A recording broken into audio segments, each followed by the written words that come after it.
now we can make more progress, a lot more in our conflict than we ever could.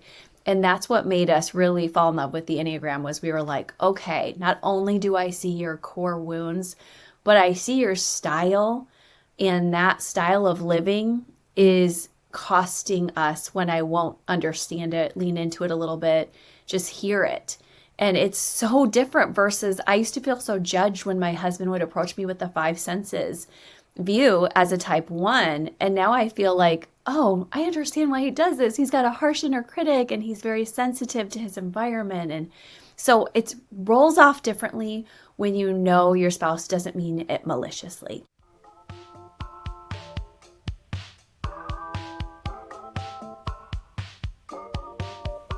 Hello and welcome to Enneagram in Real Life, a podcast where we explore how to apply our Enneagram knowledge in our daily lives. I'm your host, Steph Barron-Hall, and today I am talking all about Enneagram and marriage with the host of the podcast, Enneagram and Marriage, Christa Hardin. Christa has a background in clinical psychology as well as counseling, and she's also a relationship expert and author. Christa has been working with and researching marriages for 2 decades, providing hope for couples who are struggling to find their light, love, and mission together in any season of a relationship. Her brand new book is called The Enneagram in Marriage, Your Guide to Thriving Together in Your Unique Pairing, and it's out now with Baker Books, and I've placed a link in the show notes, but we also discuss it throughout the podcast today. We talk a little bit about how she got started, how she started using her Enneagram understanding and really growing her Enneagram knowledge as she was also building her counseling practice. And she talks about replacing some of the more clinical assessments that she would use with the Enneagram, especially in couples work. Because in couples work, it's really talking about the communication patterns and that sort of thing. Now, if you don't listen to the Enneagram in Marriage podcast, it's a great one. I was actually on for a 2-part series last year with Christa, and we talked all about the Enneagram and communication. So go check that out. I'll link it up in the show notes. But on today's podcast episode of this podcast, we're talking about kind of why we like the Enneagram beyond the typology, like the fun typology surface level aspect. Using the Enneagram with your partner, an Enneagram perspective in therapy, an overview of the strengths and pitfalls of each type in a relationship, and then Christa's perspective on typing kids, because she talks a lot about her kids and their types as well. And then she shares one of the tips from her book. And in this episode, she just picked type 1 and type 5 together. But in her book, she actually has each type pairing listed out. So it's all about the strengths, the pitfalls, and some different practices or tips for each of the types. So she shares one of those with us, and you can grab her book in the links in the show notes. And of course, Christa is a type 7, so she brings a lot of fun energy to this conversation. So I hope you really enjoy this podcast, and feel free to check it out on YouTube as well if you'd like to watch us while you listen. Without further ado, here's Christa Hardin. Well, hi, Christa. Welcome to the podcast. Thank you so much, Steph. I'm so glad to be here with you. Yeah, of course. I had such fun on your podcast talking. We did a 2-part episode about communication and everything. That was really fun. So I'm glad that you're here and we can talk with you about your new book. Thank you so much. You are such a gift to our audience. You have such expertise, and I'm so glad to be here. Thank you. Great. So I would love to start off by hearing a little bit about your background and your introduction to the Enneagram. Of course, I did read a little bit about it in your book, but I'd love to hear from your perspective how that kind of got started. Well, I actually wrote this couple today to remind them of it. And I said, do you guys, my first Enneagram couple, want to get a copy of my book? Because I'm so touched by the fact that when I first learned of the Enneagram and began to incorporate it into my couples work, which I'd been doing for already 12 or 13 years, this first couple was so brave to take this on with me. It was a type 3 and a type 9 in a marriage, and they were just in dire straits.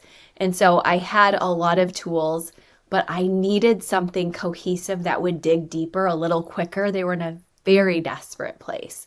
And I said, I have just really understood this tool at a deeper level. I haven't tried it with my clients yet. Would you be willing to be my guinea pigs? And they were so game.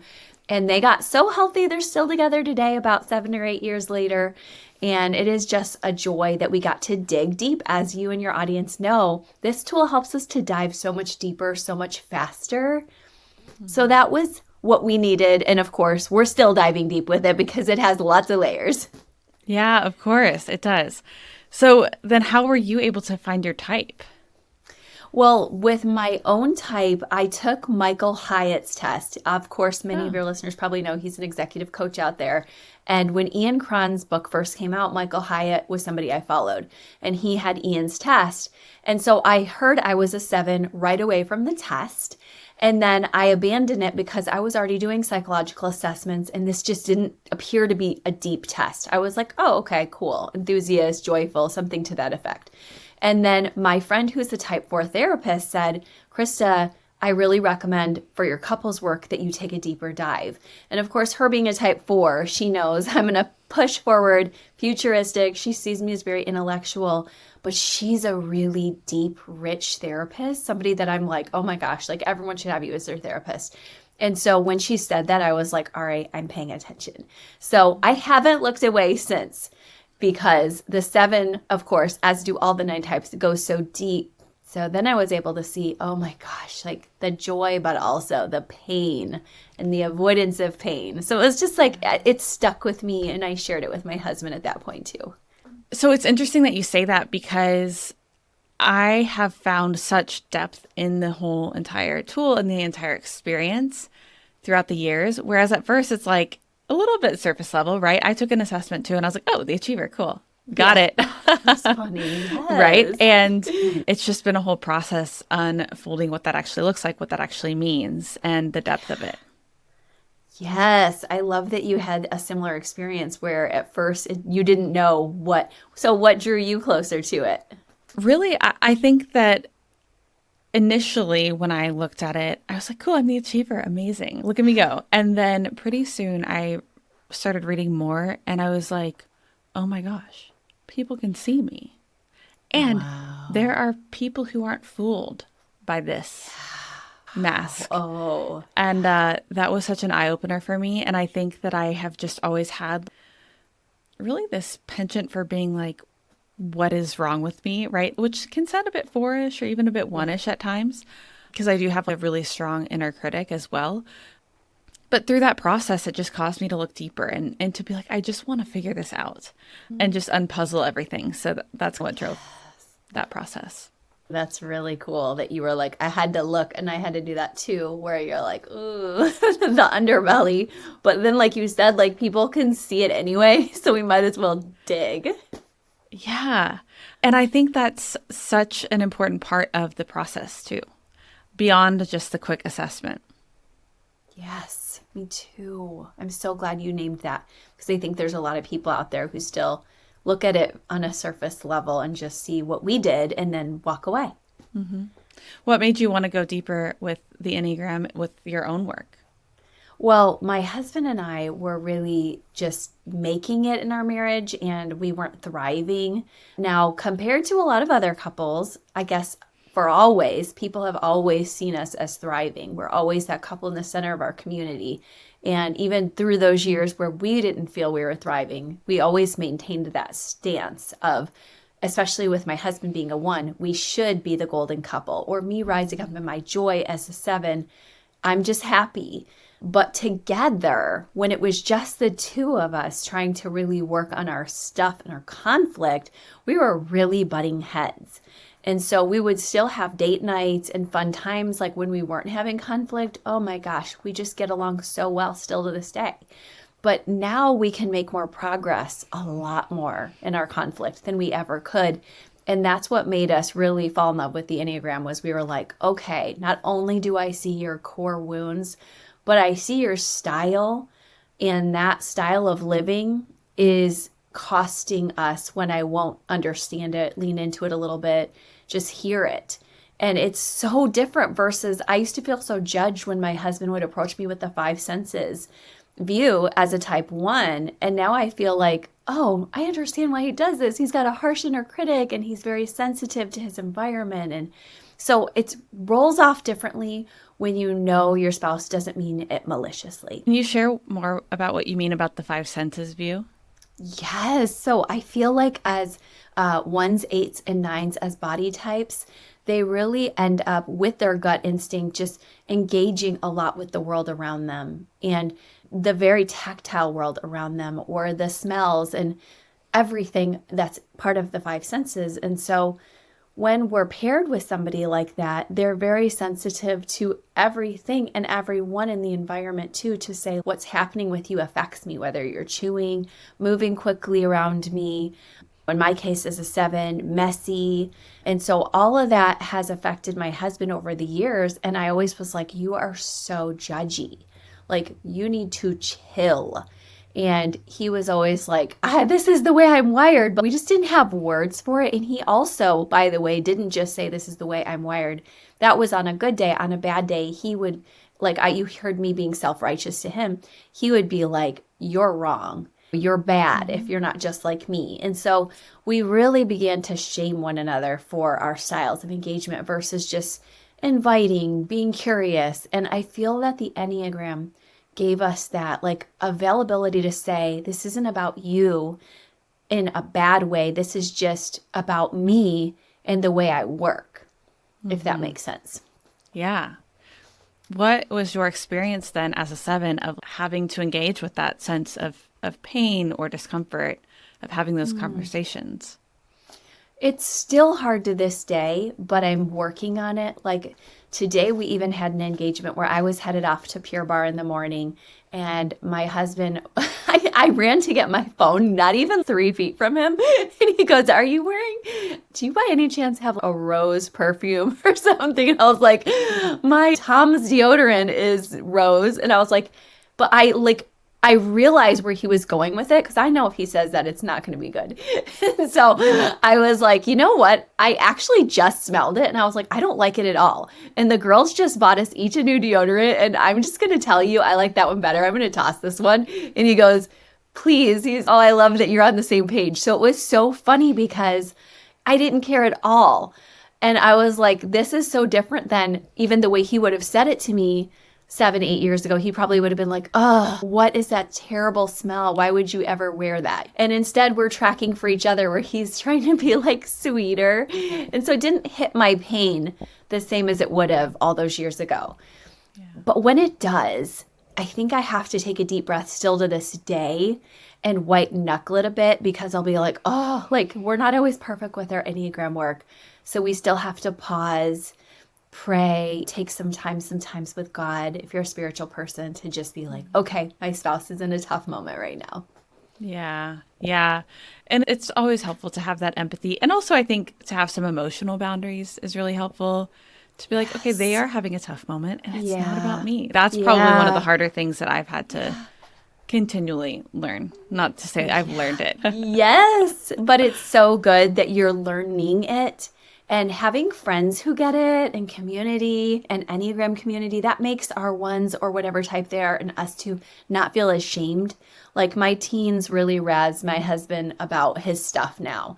And he cracks up so hard because he's, I can't help it. I'm sorry. But like when it's just you guys in an isolated bubble without community, it can feel like you're all alone if your spouse doesn't know what's going on with them and they're like in that self-righteous zone, whether it's you or them. Yeah. Well, and my husband has had a hell of a time figuring out his type. So that's a whole different story, but it's been really interesting. Yeah. And I think one thing that I've learned, and I think this is always helpful for people who they don't know their spouse's type or their spouse can't figure it out, because I really had to take an approach of like, I am not going to figure it out for you. Because I could just be like, I'm going to find the answer to this puzzle, and actually that's not helpful for him or me. So it was really taking a hands-off approach. But every type that he got curious about and like toyed with, we learned something interesting about our dynamic or about him. And so that was always helpful, even though the process took a really long time. 3 goes so well with every type because you guys rise up to be awesome. So any type he could have been would be so different from the way I do. And I'm not saying I'm bad. It's just I'm going to be a hot mess 7 with any type. So we relate differently. I relate for safety. You relate for people. So I can imagine that was hard to find because also you're merging with him on each possible type really well. Yeah. Especially because I'm a sexual 3. Oh, wow. Yeah. Okay. Yes. Yeah. That's awesome. Anyhow. Yeah. So this is what I'm really curious about, though, because when you're working with clients and you work with your therapist and you work with your clients with the Enneagram, what do you think the benefits are? So it's like getting beneath the surface, having that extra map. Is there anything else that the Enneagram offers to your clients in your work with them? Not everybody's married who works with me. And sometimes the Enneagram helps them to walk through personal journeys with their extended family and to have more compassion with their extended family. A lot of people forget that the generation right before them did not start with them. And I feel like that's a really common misperception amongst youth is that it was all my parents, and it's usually just such a long line of people ahead. So just to be able to say, oh, let's try to walk through some possible issues that or this person's having that's maybe not here with us. I think that's huge. I always try to have such esteem for the person not in the room. Now, obviously, if they're an abuser, no. But when they're just a difficult person in the person's life, I really try to almost imagine they were here with us so that we could really give them that space, because I know that we all have our own story in our own space. So I feel that the Enneagram's been good to both hold and support my clients with whatever they have so they feel 100% supported, but that they also don't villainize the spouse, partner, parent, child, sibling who's not present. And so that then we could set the boundaries we need to help them to feel safe, even if we don't say that other person is a villain. So it's just been helpful to give people less of a judgy attitude and more of a, this person may have worth even if I need to set boundaries with them. And then for themselves, right? Like those clients who don't feel that they have much to offer, the Enneagram can, outside of relationships, give them a personal, like, ooh, I have a gift here. I'm a good peacemaker, or I'm a good problem solver. It's just neat. Yeah, absolutely. I think that's such a good point because it is really hard to remember to have compassion for people who can challenge us in our specific ways that trigger us in these specific ways. Yes. But that reminder of, oh, this person has these other people and I can understand, even if I'm not giving them a pass, like I can understand where that comes from. Yes. I had a therapist. So helpful and hard. Yeah. I had a therapist who always said, it's not your fault, but it is your responsibility. Yeah. So like thinking of childhood trauma or whatever else, like it's your responsibility now. Change and to update those narratives and that sort of thing. Yes. Yes. Instead of leaving us in the pathologized state. I'm really glad you had a therapist to do that, because I just heard about a teenager who is 3-ish. And I was like, oh, I was so annoyed because they were like a young teen and they're like, my therapist diagnosed me with a personality disorder. And I'm like, so I love that the Enneagram can also give us some, and even trauma-informed therapy is now coming into the space of looking at trauma instead of just diagnostics. Yeah, absolutely. Okay, I would love to hear a little bit more about this concept that I've heard from you about the Enneagram glow and how it plays a role in intimate relationships, as you mentioned in your book. Oh, thank you. I really love that when we find our gifts, we find that we have a certain way that we shine in the world. And so I love that when we find our couple pairing, or it could be family, friends, like my daughters are like, we have our sister glow. We have this way of shining uniquely together in the world. And out of the 45 pairings, as you well know, different pairings shine differently. Some are super bright, like rocket scientists. Others are super quiet, chill. But each of us has the potential to affect the world individually and as a pair in beautiful ways. But we also have the potential to cast shadows together and individually. So I think that the glow is a concept to help us to play with the analogy of light as a metaphor in our relationships, to say, like, how are you shining out there right now? Are you dim? Do you have your self-care? Are you oxygenated? And fire is just a great analogy because we're like, but if you're too fiery, you can burn each other. And I also like it with, for those who know about the subtypes / instincts, we can often think of the social instinct people as cool and the self-presence warm and the sexual is sort of hot. So I feel like the Enneagram Glow just was born out of a way to process for people and with people, like, how are you shining together? And a lot of course, when we start seeing clients, they're like, we're not shining at all. We're burnt out. So it gives them a sense of like, you could be shining again as we get your self-care, as we find your intimacy again. And then that third piece, which is your mission together. Like, what are some gifts you both bring, which is so neat to be able to say, oh, I'm a 9 and I'm a 2, and we bring giving and peace to our community. And then, of course, uniquely, here's how we want to do that in this season of life. Yeah. Okay. So the 3 components are self-care, healthy intimacy, and healthy giving socially, if I was to pair the glow with the instincts. Okay. But I also have, if people are looking for like, how do we glow across seasons of marriage, I do have a model for that as well, because I do think that we have a model for coming back up, and it's based upon our instincts generally. If you're not getting self-pres, you're not going to be able to shine. If you're not having intimacy together, you really don't have any business serving in the world beautifully because you're messed up at home, even though we all do it sometimes. But I think that it's just, if we could have a perfect world, we would want to go that route. We'd want to put our oxygen mask on, make sure our family was good, and then serve. Like when I was talking about speaking the other day in Chicago, my daughter goes, Mom, you're going to leave me? And I was like, I can already see how this speaking's going to go much slower than I thought, because I have to think about this inner family dynamic before I head out to the world. But if we were to look across like a relationship stages model, we could see that couples start out early, very shiny, happy. People often talk about that glow, and even like sometimes people are having a baby and you're like glowing bride. It's just beautiful. New love is attractive. We all like to see it. It's like having an intern at your office. It just makes the world happier. And then we start to heal each other after that stage, and we're like, oh my gosh, I never knew you could bring this color out in me, and I could bring this new shade out in you. I'm thinking of Taylor Swift's song, which I put in the book too, where she's, you showed me colors I can't see with anyone else. There are pieces of us that each other, only certain people can bring out in you. And so you find that, and it's beautiful. Then as that song alludes to, you hit shadows sometimes, and you've got to work through those shadows and immerse in the work, or you're going to just miss out and have a lot of superficial, dark relationships, which just don't have any light to them anymore, the absence of light. And that's really hard and terrifying. And sometimes our partner won't come along with us on the journey. Also, just season by season, marriage is very long. So sometimes there's lots of years where it's one partner carrying the other.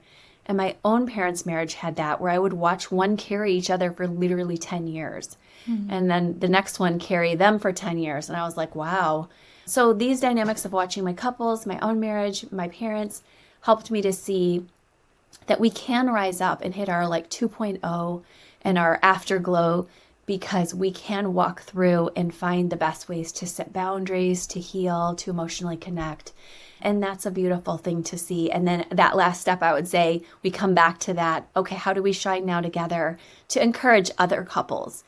Because just yesterday, my husband was saying, Christa, man, like he goes, I was watching this very brazen speaker recently, and he said, oh, when you hit age, your kid is 13 in marriage, this is when marriage really starts to fall off, around that 13th to 15th year. And Wes goes, this is what's happened to so many of the couples around us, and I didn't believe it, but it's so cookie cutter that if you don't take care of your marriage, after a while, those shadows just get you. So I just thought that was interesting to go along with what we just shared. Yeah, for sure. And I love that you shared that piece about the mission aspect, because I always just thought of it as myself, type 3, of course. Like, I feel most connected when I have a common goal and we're working together with someone, but I could see how that would be more universal. Yeah, I love that you have that as a 3, where you have your mission, but I think everyone needs that, because like you said, you hinted at, it fosters connection and growth together to have a common purpose. Mm-hmm. Yeah. Well, and I'm not saying like mission in life. It's like working together to re-landscape our yard. You know what I mean? Yeah, exactly. Sometimes they're little missions like that, but they connect us. And people forget that is very powerful. And our nuanced stories are what matter. Like when we say we're doing this, it's we language, and we're not just running on parallel lines anymore. Yeah, That's absolutely. Neat. Yeah. Okay. So I would love for you to share with our listeners, because in your book you break the types down and you have these different kind of buckets. And I would love to hear a little bit about an overview of what each type offers to a relationship. You can just give us like a one sentence and then one tidbit about one challenge each type brings to the relationship. Yeah, that's a great question. So I think one gift the one brings is they're always going to bring improvement to a relationship, which is amazing. I've benefited so much from that. Now, what they're also going to bring on the flip side challenge is they're going to look for errors even when those aren't as big of a deal. So they're going to bring too many errors out. Now, the type 2 is going to be such a giver in their marriage that they're going to want to share, and they have also yet this rejection wound that prevents them from accepting the love their spouse wants to give in, this is key, the way their spouse wants to give it. And so they're always looking for more, and it's hard. The type 3 is going to gloriously achieve, is not going to mind doing that. It's going to be part of their essence to truly mark out goals and even help encourage their spouse to do the very same marvelously. But on the flip side, often they're going to hide their own heart in the process and say that doesn't matter, and yet it does. And so there'll be side routes to getting heart needs met. Type 4s really in a relationship look for feeling significant and unique, and they love time together, but that can cost them in their partnership when their ideals are so high for finding all of their worth through their partner and finding disappointment when their partner can't meet the exorbitant sometimes need of quality time that a 4 does want from them. Or if the 4 isn't willing to give that back too, as far as loving on them.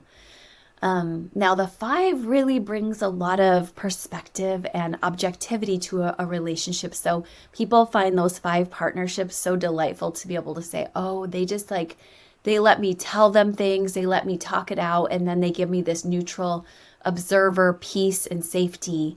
But what sometimes people don't know is that having a spouse that's a 5 can be very lonely at times, because they're withdrawers to the point that they're in fear that they'll overdo and they may lose all of their energy. And now their spouse is, you're locked away in a dungeon of sorts. And I miss you. Get out of the bat cave. I hear that a lot from my clients married to 5s.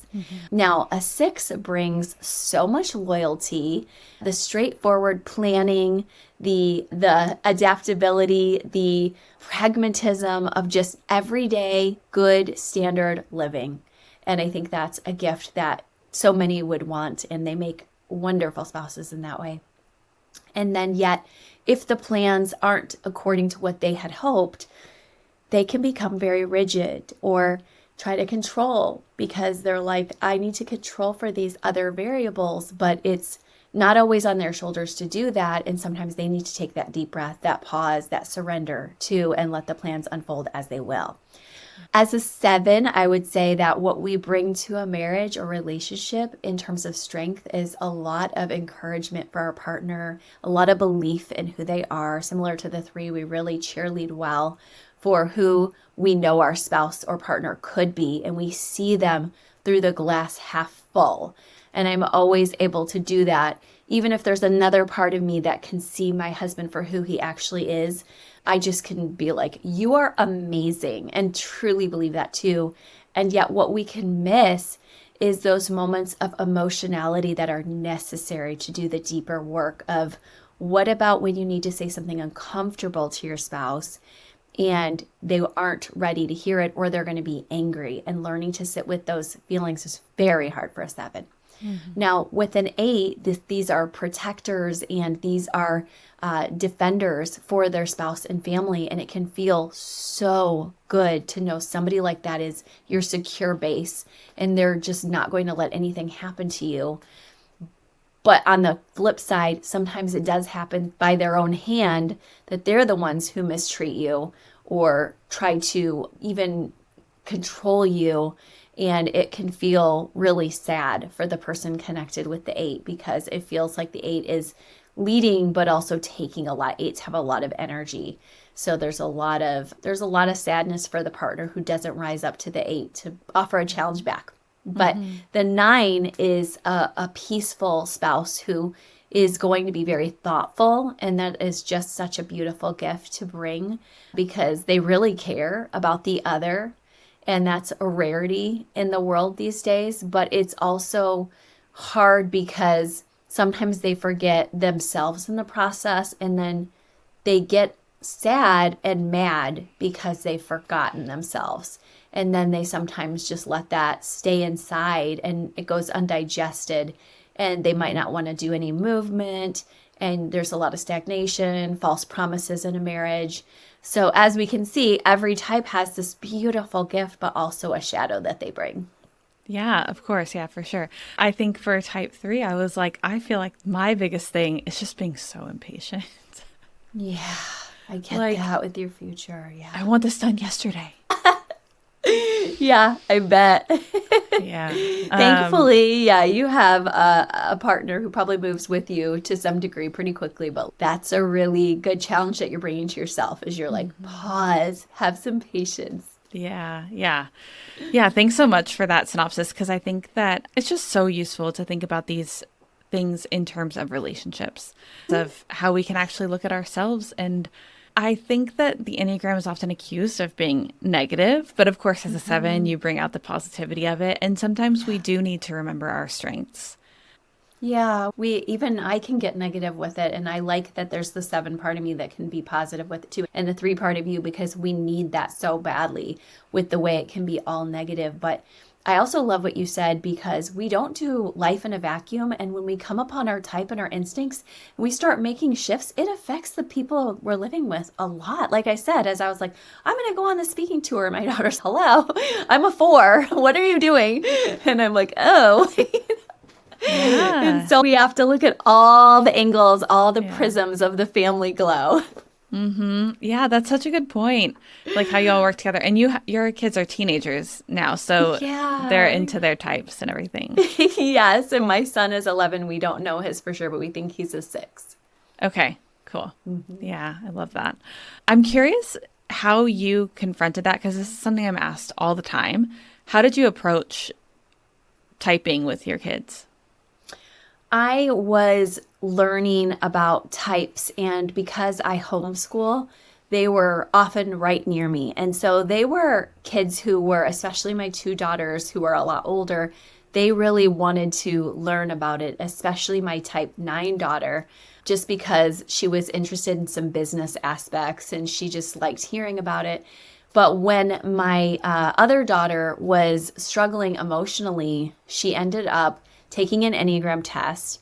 And teens are always taking tests, by the way. If anyone out there has teens or maybe even is a teen, like this is just, they're always taking them. So it happened in and outside of me. Like maybe they knew I did Enneagram work, so they were like doing their own thing with it. And then guess what? Me and my friends found out we're these types. And of course, then I'm going to say, hold on, sit with that.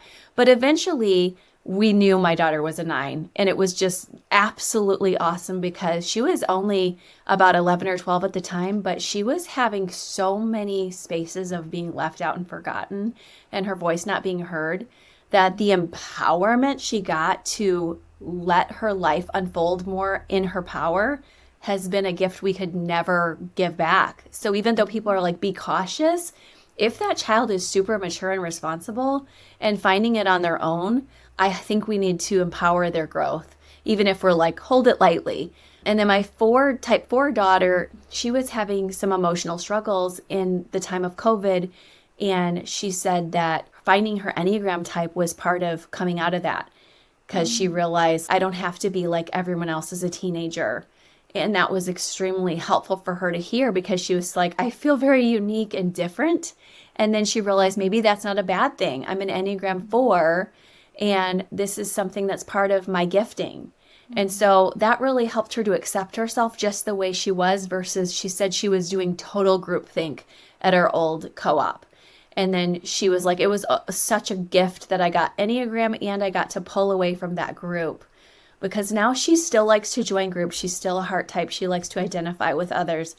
But she's got this understanding of I have identity outside of the group too. So I feel like Enneagram has to come to your kids when they're ready. As you heard me say too, if you do have a child who's not sure, don't push it. But let them be part of the conversations. Because with mom working in Enneagram, I'll be sad if my son Jack didn't get to have a voice in it. So he gets to process and say who he thinks people's types are on shows and things. Yeah, that's really fun.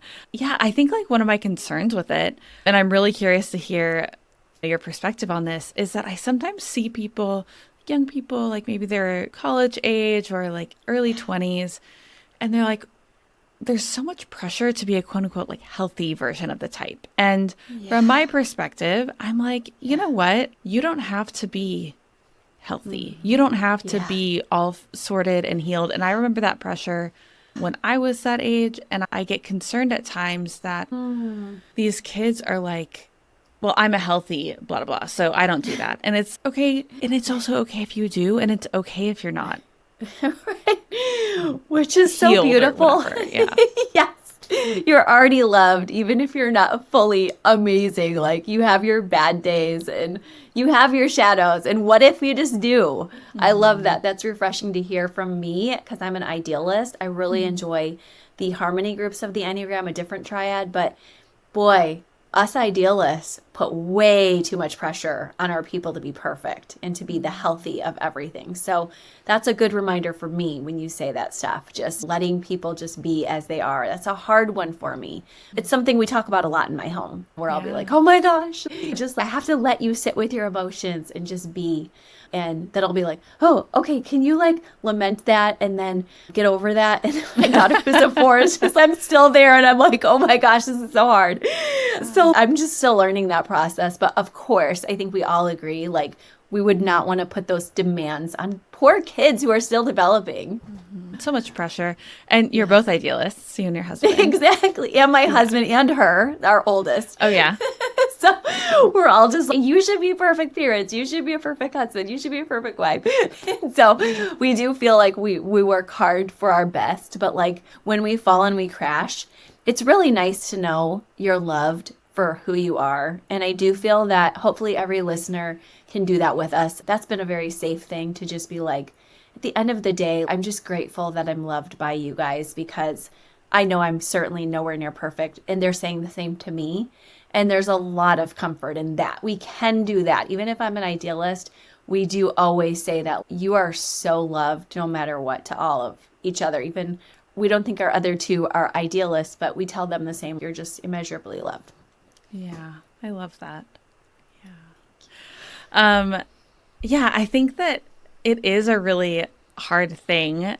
I think in my life, and this is probably, again, just like myself being a 3, being like such a 3 about like even inner work stuff, being like, okay, I'm going to go at it full force.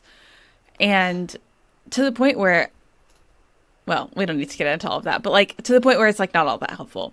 And I am curious when you're working with people, your clients or couples or even your kids or yourself, and they're really focused on the shadow side and quote unquote fixing it. Cause I think that's my tendency, right? Is to be like, I want to fix this. Yeah. Like I want this to feel sorted and done, tied up with a nice bow, put it on the shelf and walk away. How do you work with people like that to bring in more of that sense of self-acceptance or self-compassion that is really more indicative of healing? Yeah, I think we bring as much humor as we can to it because we have to laugh at ourselves and our foibles. And we just have these propensities. So that's a good thing about the Enneagram is we can see this is part of who you are. And if I try to take this from you, I think of Nathaniel Hawthorne's short story, The Book Birthmark. because he is trying to rub away this woman's birthmark in the story. And he's like, you're so perfect. It's just this one birthmark. And it ends up being a fatal piece of the story when he rubs it away and she dies, because that was part of her essence. And it's meant to remind us all to love each other with these quirks that we have and idiosyncrasies, and that's who we actually are. And so I think that what I try to do is bring in humor around it, but also to lighten some of it. Like I've said, sometimes for better, mostly for better, but sometimes I need to sit with it longer. But the other thing I try to bring is tools. Like when my son is in a six-ish behavior, I try to just be with him in that. And, oh, you're having a bit of an obsession here. I have that too sometimes, and we'll just laugh about it. I'm like, when I go to my Pure Barre class, I want the mats to be just right. And I'm like, isn't that so silly? And we just laugh because we're like, this is ridiculous how we are, but we just know we love each other within our strange little quirks. Or my daughter being in her 4 spaces. I know that it's so dumb, but I did not like it when she had the same outfit as me. But we know you're a 4, and so that's intolerable. It made you feel so annoyed when she was copying off of you. Mm-hmm. And so we just, and to be fair to my 9, she's often way more mature than the people around her because she's thoughtful. And just taking a deep breath with her, even amongst teachers sometimes, to be like, I'm so sorry that you had to be the strong one here. And we just weigh it out situation by situation. Because this week I wanted to use my aggression, and I'm like, I don't think this one's worth it. What do you think? And she's, no, I don't think so. But as we could imagine, you could be like you said, Steph, like every time somebody doesn't honor your voice, we're taking them down. Yeah. Be really impatient about it. Right. Yeah. So we're like learning, like some of this isn't even worth it. Mm-hmm. Yeah. Learning together. I like that. Yeah, we're learning. So speaking of tools, in your book, you have assignments for different couples, like the different pairings and we should say that there are 45 type pairings. And so you have different assignments for them. And I'm wondering if you can share one of them as an example for us. Absolutely. I will share the 1-5 pairing because they are a really good pairing for giving sage advice, and they're very responsible and dutiful, and they just connect on such a practical level. Neither one of them is super demanding in terms of like practicality. They're both very logical. But sometimes they run into trouble because the one will feel the shoulds for a long time in the marriage. And so we have to work on that as one of the tools of don't look around at everybody else's marriage. Understand that your 5 brings to you this objective view of being able to see you're fine. You're just not like every other marriage out there. And if you guys are tracking well, don't look to see what everyone else is doing. Just keep your feet in the ground where you're at together and see you actually have a really good connection. However, something I recommend to this pairing also in my Glow Pairing Dictionary is, in addition to the ways they shine and give advice to the world and care about things and are very caring and relational together, they could miss each other's heartbeat because neither is a heart type. So I often actually tell this particular pairing, it's the only one I tell this to, go get those date night kits like from Dating Divas or something else, a fun planned night. And some of my 1-5 couples will actually tell me like, do you have any ideas? We're running out of date night kits. So they need that. They need somebody to plan their romance for them. And when they do, they're great. But the other part of when they're great is when they just put away the shoulds and they literally chill out and watch a show together at night, and they stop giving themselves, like that one says, like, I'm not going to give all those things to myself. But this pairing also does well with coaching because they do get angry together. The 5 is got this strong arrow to an 8. And then the 1 is obviously a very strong body type already. So this is a great candidate for just getting some of their frustrations out with a neutral third party. So those are a few tips I give to them. Yeah, I like that a lot. I think it's really interesting because both of those types, I think, can have real issues with the ills of the world around them. And so I could imagine it actually being difficult sometimes to do something fun or light or have conversations that are not intense. Yes. Yeah. That's another great reason why they do that. And then the 5 is so worried about safety, and the 1's so worried about doing what's right more than what's safe. And so there's a lot of clashing. And so they're like, we just need our fun together. We need our 6 or more hours a week of just like date night, chill, and remembering we actually get along really well when we're not faced with everybody else's problems around us. Yeah. Well, and also I could imagine these two types being like, okay, I need XYZ from you.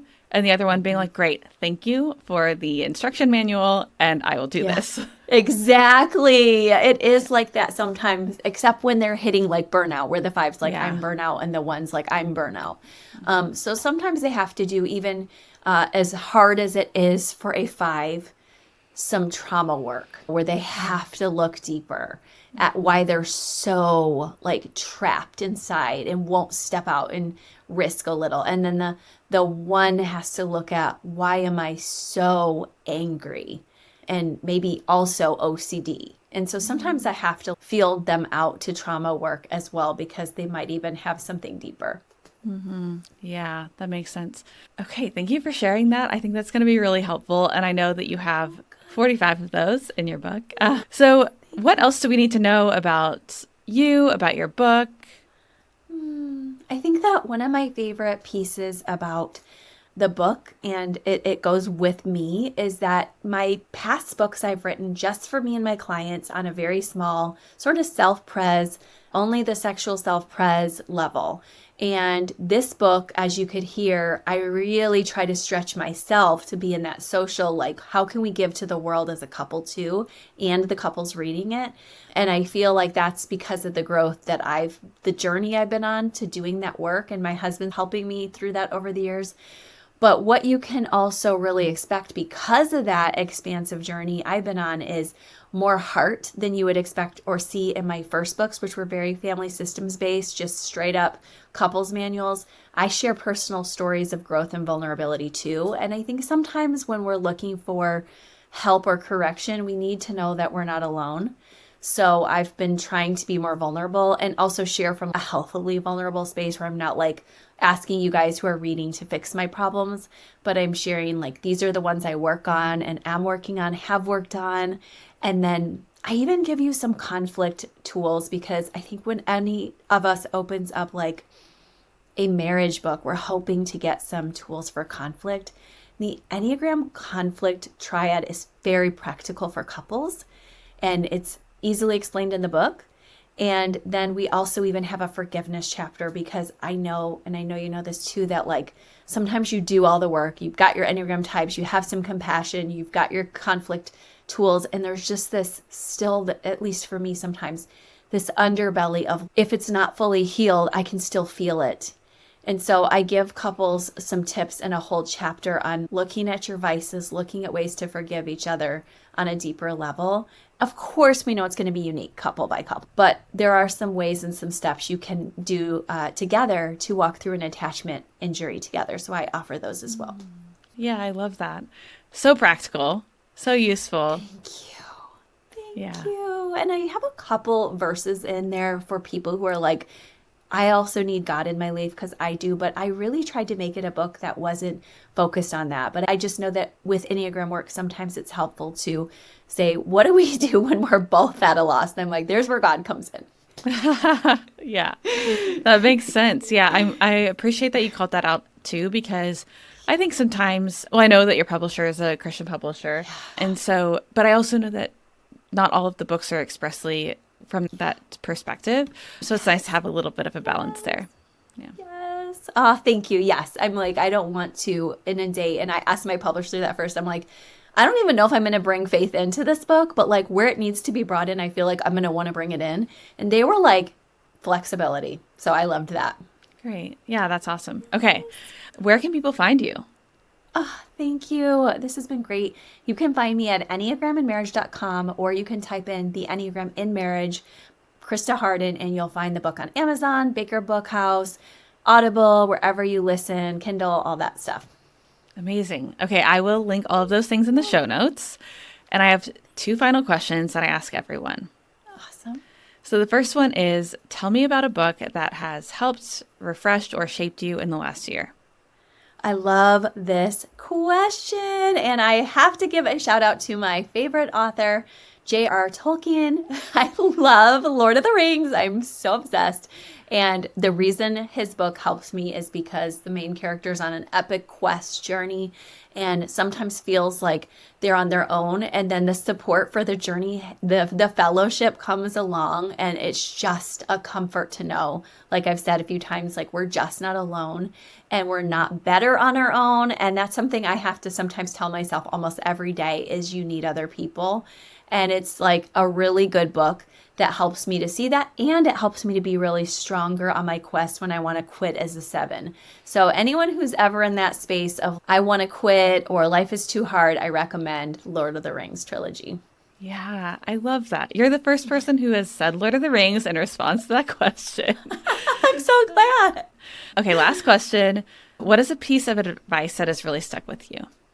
A piece of advice that's really stuck with me is my mom's advice. She's passed now, but she was very gracious, and her name Nancy meant full of grace. My daughter Hannah's named after her, also means full of grace. And I just really appreciated her advice to love even difficult moments with difficult situations, because I do have that quick temperament of a 7. Like if it's not easy or it's not joyful, I don't want any part of it if it's going to make me feel bad. And she just always had such a way of being like, even if I was sharing something hard about my husband, she'd be like, he's such a wonderful person though. And just that's been a beautiful gift to have in my life. I also have a lot of friends who do that, where I'll be like, didn't I just tell you about Wes? And then they're like, yes, and he's a wonderful person. So those pieces of advice are ongoing. It's like my mom's spirit. I found friends like her who can really show me, yes, set your boundaries and do your work, but you do not need to make this all or nothing. So just as I'm on the journey as a guide, I'm also right there on the pages with everybody trying to do the brave work. Yeah, I love that. I love that advice so much. And I think it's really useful to have those friends who like you can tell them how mad you are that, I don't know, I'm trying to think of something, but I can't think of anything. But you can tell them about like how mad you are at your spouse, but they're still not going to change their mind about them. Right. I know. That's how all my friends are. And I always tell Wes that I'm like, I can't believe it. I've told everyone your stuff. And they're just like, you're amazing. Such a gift though. Yeah. He's sorry. One person's super mean and then to me, and then I am so sorry. So sometimes it does backfire if they're too nice to him. Oh, that's so funny. Oh my gosh. Thank you, though. Funny questions. I love your questions. Yeah, I love that. Thank you so much for joining me. This has been delightful. Oh, thank you, Steph. And show us your book so we can... Oh, yes. Okay, amazing. The Enneagram and Marriage. Yes, thank you. Beautiful. Thank you so much. I love the cover. Awesome. Thanks so much for coming. Yes, it was great. Thank you for having me. Thanks so much for listening to Enneagram IRL. If you loved the show, be sure to subscribe and leave us a rating and review. This is the easiest way to make sure new people find the show, and it's so helpful for a new podcast like this one. If you want to stay connected, sign up for my email list in the show notes or message me on Instagram at 9typesco to tell me your one big takeaway from today's show. I'd love to hear from you. I know there are a million podcasts you could have been listening to, and I feel so grateful that you chose to spend this time with me. Can't wait to meet you right back here for another episode of Enneagram IRL very soon. The Enneagram in Real Life podcast is a production of 9Types Co. LLC. It's created and produced by Stephanie Barron Hall, with editing support from Brandon Hall, and additional support from Crit's Collaborations. Thanks to Dr. Dreamchip for our amazing theme song, and you can also check out all of their music on Spotify.